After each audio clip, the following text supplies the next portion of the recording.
Hello दोस्तों, स्वागत है आपका हमारे YouTube चैनल में। मैं हूं Purushottam Kumar Rai, workshop manager, business consultant and a motivational speaker. दोस्तों, क्या आपको पता है कि एक स्ट्रॉन्ग माइंडसेट का आदमी कैसे सोचता है, कैसे वो विकट परिस्थितियों में, कैसे वो एक खराब परिस्थिति में अपने आप को उभार के लेके आता है और कैसे वो सबसे बड़ी से बड़ी मुसीबत से निकल के अपने आप को एक अच्छी पोजीशन पे लेके आ जाता है। चाहे उसको कितना भी बड़ा चैलेंज दे दो, वो उस चैलेंज को एक्सेप्ट करता है और एक्सेप्ट करते हुए उस चैलेंज को पूरा करता है।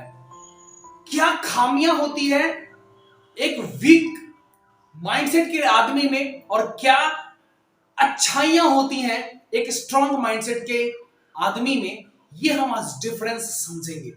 दोस्तों, एक स्ट्रॉन्ग माइंडसेट का आदमी समझने से पहले मैं आपको एक एग्जांपल के तौर पे समझाना चाहता हूं। दोस्तों, मैं आप लोगों से पूछना चाहता हूं कि एक व्यक्ति जो कि खूब हेल्दी है, उसके मसल्स तगड़े हैं, क्या वो व्यक्ति 50 किलो वजन उठा सकता है? या फिर एक दुबला पतला व्यक्ति जिसको बोला जाए कि भाई तू 50 किलो वजन तेरे को उठाना है, इन दोनों में से सबसे आसानी से कौन उठा सकता है? आप लोग जवाब दो। जी हां, बिल्कुल आपने सही सोचा। जो व्यक्ति जिसका मसल तगड़ा है, वो व्यक्ति जिसकी शरीर मजबूत है, वो व्यक्ति 50 किलो का वजन आराम से उठा सकता है या फिर थोड़ी सी ही ताकत लगा के उठा सकता है। लेकिन वही 50 किलो उस दुबले व्यक्ति के लिए बहुत ही भारी होगा, क्योंकि उसके लिए वो 50 किलो 100 किलो से भी ज्यादा वजन का फील होगा। सेम इसी तरीके से एक स्ट्रॉन्ग माइंडसेट और एक वीक माइंडसेट के आदमी में होता है। जो एक स्ट्रॉन्ग माइंडसेट का आदमी होगा, उसको कितनी भी बड़ी मुसीबत दे दो आप, कितने भी बड़ी मुसीबत या फिर कितना भी बड़ा काम दे दो, वो उस काम को एकदम इजी वे में लेगा और ऐसा फील करेगा कि यार ये तो काम एकदम आसान है। जैसे एक और एग्जांपल लेता हूं मैं। जब हम स्कूल कर रहे होते हैं, जब हम स्कूलिंग कर रहे होते हैं, जब हम अपने कॉलेजेस में होते हैं, तो जो मैथ का क्वेश्चन होता है या फिर फिजिक्स की जो न्यूमेरिकल्स होते हैं, एक लड़का जो कि उसको बहुत ही आसानी से बना देता है, जबकि दूसरा लड़का उसको बहुत ही टफ लगता है वो मैथ का सवाल, क्योंकि उसको फॉर्मूला पता नहीं होता है कि इस मैथ के सवाल को हम कैसे सॉल्व करेंगे। और वही जो दूसरा व्यक्ति होता है, वो क्या करता है, एकदम आसानी से उस मैथ के सवाल को हल कर देता है।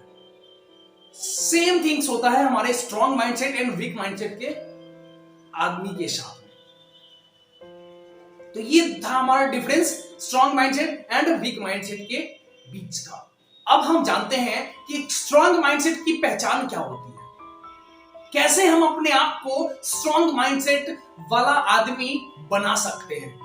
हम सबको पता है कि मसल्स बनाने के लिए हमको क्या करना पड़ता है, जिम करना पड़ता है, खाना अच्छे टाइम से खाना पड़ता है, हमको अपने शरीर पे ज्यादा से ज्यादा फोकस देना पड़ता है। तो ये सारी चीजें हम अपने शरीर के लिए तो कर रहे हैं। गर्दन से नीचे के अंग को तो हम खाना दे रहे हैं, गर्दन से ऊपर के अंग को कौन खाना देगा भाई? तो वो खाना देंगे हम अपने आप से ही। कैसे? स्ट्रॉन्ग माइंडसेट बना के। और स्ट्रॉन्ग माइंडसेट बनाने के लिए मैं आपके लिए 5 पॉइंट्स लेके आया हूं कि उन 5 पॉइंट्स की सहायता लेके आप अपने दिमाग को स्ट्रॉन्ग बना सकते हो। जो सबसे पहला पॉइंट है स्ट्रॉन्ग माइंडसेट पीपल्स का, वो है दे वेलकम चैलेंजेस। जितने भी बड़े चैलेंजेस होते हैं, चाहे वो उनको एक कंपनी से दूसरा कंपनी स्विच करना हो, चाहे उसी कंपनी में उनको एक टास्क से दूसरा टास्क देना हो, या फिर दूसरे के बाद तीसरा, तीसरे के बाद चौथा, चौथे के बाद पांचवा, जितना टास्क दो आप उनको, एक स्ट्रॉन्ग माइंडसेट का व्यक्ति उस टास्क को हैप्पीली एक्सेप्ट करता है और हैप्पीली एक्सेप्ट करके उस काम को करने में लग जाता है। जबकि एक वीक माइंडसेट का व्यक्ति उसी काम को बहुत ही बोझ बना लेता है और बोझ बनाते हुए बोलता है यार ये काम तो बहुत टफ है, मैं इस काम को नहीं कर सकता हूं। 99% पीपल अपने काम को पहले ही सुनते ही बोल देते हैं यार मेरे से तो नहीं हो पाएगा, प्रयास ही नहीं करते हैं कि मैं उस काम को कर भी सकता हूं या नहीं। यार आप प्रयास तो करके देखो, nothing is impossible in this world मेरे भाई, nothing is impossible in this world. कुछ भी इस दुनिया में नामुमकिन नहीं है। तो दोस्तों आपको भी अपने दिमाग को इस प्रकार से यूटिलाइज करना है, इस प्रकार से यूज करना है जिससे आप भी स्ट्रॉन्ग माइंडसेट का आदमी बन सकते हो। दोस्तों जो हमारा दूसरा पॉइंट है, दे से नो विद वेरी कॉन्फिडेंस। मतलब एक स्ट्रॉन्ग माइंडसेट का आदमी बहुत ही कॉन्फिडेंस के साथ में ना बोलता है। दोस्तों ना बोलने की एक बहुत बड़ी कला है। ना बोलने के लिए बहुत सारे तरीके हैं। आप एक काम को, जिस काम को नहीं कर सकते हो, या फिर एक ऐसा काम जिसको करने से आपका समय वेस्ट होता हो, उस काम के लिए आप डायरेक्ट नो बोल सकते हो। जैसे आप कुछ बहुत ही इंपॉर्टेंट काम कर रहे हो अपने ऑफिस में और आपका कोई कलीग्स आया और बोला कि चलो चाय पी के आते हैं या फिर घूम के आते हैं, या फिर कोई दूसरे काम में उलझा देता है। That time you have to say I will not go in this time. क्योंकि अगर आप उस समय उसके साथ में चले जाते हो तो उस समय जो आपका दिमाग उस स्पेशल काम पे था वहां से आपका दिमाग हट जाएगा, और दिमाग हटते ही आप अपना फोकस पूरा खो दोगे। और जैसे ही आपका फोकस खोएगा, उस काम को आप सॉल्व करने में जो 1 दिन लगता उसको आप 10 दिन लगाओगे, क्योंकि आपका फोकस वहां पे रहा ही नहीं, आपका फोकस वहां से डाइवर्ट हो चुका है। और उस एक बार अगर फोकस आपका डाइवर्ट हो गया तो उसको वापस लाने में बहुत समय लगता है मेरे दोस्त। इसलिए कोई भी अगर अनवांटेड बातें हो रही हैं वहां पे अपना दिमाग ना दे, या फिर कोई भी अगर पीपल आपको बोल रहा है कि नहीं मेरे साथ में चलो, बिना मतलब का, जिसका कोई मतलब नहीं है, जिसकी कोई जरूरत नहीं है आपके लिए, उस समय में उसी वक्त में बोलो नो। जो तीसरा पॉइंट है वो है दे डोंट ओवरथिंक। मतलब स्ट्रॉन्ग माइंडसेट का व्यक्ति ज्यादा सोचने में विश्वास नहीं रखता है। जो भी आइडियाज आया, जो भी उसको यूनिक चीज लगा कि ये मैं कर सकता हूं, ये मेरे पास में कला है, ये मेरे को आता है, ये मेरे को भाता है और यही दुनिया को चाहता है, तो वो व्यक्ति तुरंत उस काम को करने में लग जाता है। और उस काम को करने में सिर्फ लगता ही नहीं है बल्कि उसको सफलता तक, चरम सीमा तक लेके भी जाता है। और उस काम को जब तक वो सफल नहीं बना देता है तब तक वो चैन से नहीं बैठता है। मतलब वो व्यक्ति ज्यादा सोचता नहीं है, अपने एक्शन पे विश्वास रखता है। जो हमारा चौथा पॉइंट है वो है they focus on themselves. They focus on themselves. मतलब स्ट्रॉन्ग व्यक्ति, स्ट्रॉन्ग माइंडसेट का व्यक्ति अपने आप पे फोकस रखता है, अपने आप से कंपटीशन रखता है, ना कि किसी और से कंपटीशन रखता है। मतलब आपकी जो फिलहाल की परफॉर्मेंस है उससे कैसे आप बेटर परफॉर्मेंस दे सको, उसको बेंचमार्क बना के फिर और कैसे बेटर परफॉर्मेंस देखो, फिर उसको बेंचमार्क बना के और कैसे बेटर परफॉर्मेंस दे सको, इसके ऊपर में वो व्यक्ति बहुत ज्यादा फोकस करता है।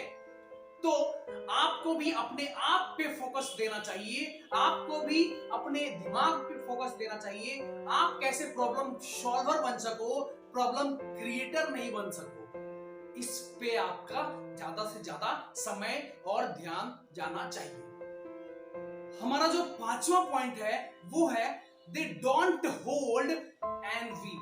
मतलब एक स्ट्रॉन्ग माइंडसेट का व्यक्ति एक दूसरे से ईर्ष्या नहीं रखते हैं। मतलब अगर आप ईर्ष्या करने लगे हैं किसी व्यक्ति से, अगर आप किसी से जलन आपके मन में आ रही है, तो आप एक स्ट्रॉन्ग माइंडसेट का व्यक्ति नहीं हो। आप फिर आपको अपने आप में बदलाव लाने की जरूरत है और आपको एक दूसरे से ईर्ष्या करने की जरूरत नहीं है, बल्कि एक दूसरे का आप हेल्प करो, एक दूसरे से आप मदद मांगो या फिर मदद दो। That's called not N V man. आपके मन में बिल्कुल ईर्ष्या नहीं होनी चाहिए किसी के प्रति। आपके मन में हमेशा प्यार होना चाहिए। लोगों के सामने आप प्यार फैलाओगे तभी आपको भी प्यार मिलेगा। जितना आप प्यार बांटोगे उतना प्यार मिलेगा, जितना आप धन बांटोगे उतना धन मिलेगा। जितनी आप लोगों के साथ में मदद करोगे उतना ही आपको मदद भी मिलेगा। तो दोस्तों, ये थे हमारे आज के स्ट्रॉन्ग माइंडसेट के 5 मेथड और 5 rules of a strong mindset.